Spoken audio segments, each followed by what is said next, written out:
तथागत गौतम बुद्धांचा उपदेश. एका उदान टप्पूची धम्मदीक्षा. प्राचीन काळी राजगृहात एक गुंड राहत होता. तो आई वडिलांना आणि वरिष्ठांना मुळीच मान देत नसे.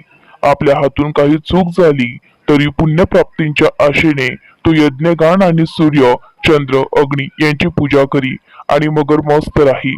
परंतु पूजा आणि बलिदान यासारखे शारीरिक कष्टाने विधी कितीही केले तरी सतत 3 वर्ष दीर्घायुष्य करूनही त्यांच्या मनाला शांती लाभेना. शेवटी श्रावस्तीला जाऊन भगवान बुद्धांनी चौकशी करण्याचे त्याने ठरवले.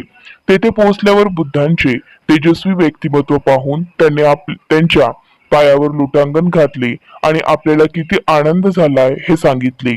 नंतर भगवंतांनी त्याला पशूंना बळी देण्यातील मूर्खपणा आणि त्या विधींचा हृदयावर काहीही परिणाम होत नाही आणि ते ज्यांच्यासाठी करायचे त्यांच्याविषयी कसलाही आदरभाव किंवा कर्तव्यबुद्धी यांची जाणीव होत नाही अशा विधींचा निरुपयोगीपणा समजावून सांगितला.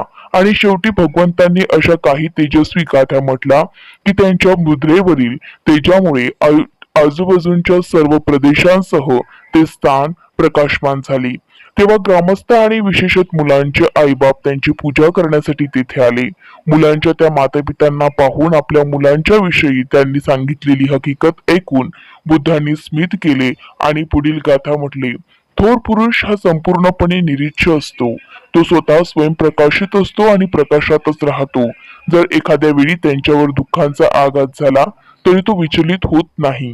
निर्भयपणे तो आपली बुद्धिमत्ता व्यक्त करतो. शहाणा मनुष्य भद्र एकही व्यवहाराशी आपला संबंध ठेवीत नाही. संपत्ती, संतती, जमीन जुमला यांची त्याला इच्छा नसते. नेहमी शीलाचे सावध प्रज्ञेचा मार्ग अनुसरल्यामुळे तो भलत्याच सिद्धांताच्या, संपत्तीचा किंवा मानाच्या नादी लागत नाही. अस्थिर जीवन हे वाळवंटातील वृक्षाप्रमाणे असते.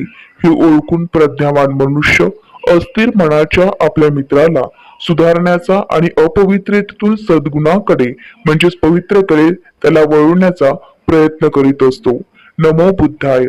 चॅनलला सबस्क्राईब करा, लाईक करा.